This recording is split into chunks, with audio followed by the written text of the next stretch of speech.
amazing. Yeah. I mean, really, When you landed, you said best day ever. best day ever. And I couldn't pick a best part. Couldn't pick a best part. It was really. I don't have the talent to put into words what we just experienced. I'll try, but I don't. Was it different than you thought it was going to be? My expectations were up here, and they were exceeded. So I would say say Zero G was certainly different than I thought it was going to be. It was surprisingly natural to move around in that environment, which is not what I was anticipating. that's really true. It felt like it was almost like we were involved to be in Zero G, even though I know that's impossible. Did you so spend- serene and peaceful and calm. And Did you want to spend more time floating around, Yeah, I'd like to- or looking out the window? Which were you? I We think my did favorite both. part was probably looking out the window while I was upside down. Okay. The good news is you can do both at the same time. We also did, toss some Skittles at each other and catch them in our mouths, and we did some of the traditional Zero G stuff. Was it different than you thought it was going to be? It was easier. It's exactly what you're saying. The thing that was most different for me was the view of Earth. That's the thing I was surprised by. I'd read a lot about it. Right. I've read what astronauts have written about it, but it was more profound for me than I expected. We see this giant atmosphere that we live in. We think it's big when we're here on the ground.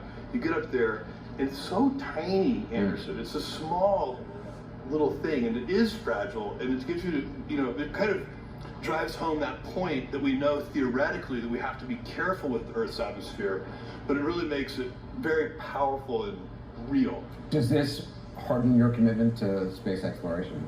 This is a huge part of my commitment to space exploration. So what we need to do is build a road to space so that future generations can take all heavy industry and polluting industry on Earth and move it up into space so that we can keep this gem of a planet as it is, instead of ruining it, which unfortunately we might do. You talked about Earth only being for residential living, light industry. Light industry, exactly. So this is going to take many decades. And our job is to build that infrastructure to help that happen.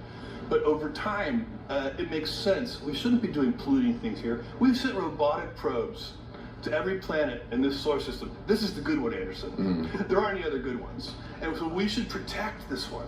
And the way you do that is by pushing all of our heavy industry out into space. And we can do that if we can operate space vehicles the same way we operate commercial airliners today.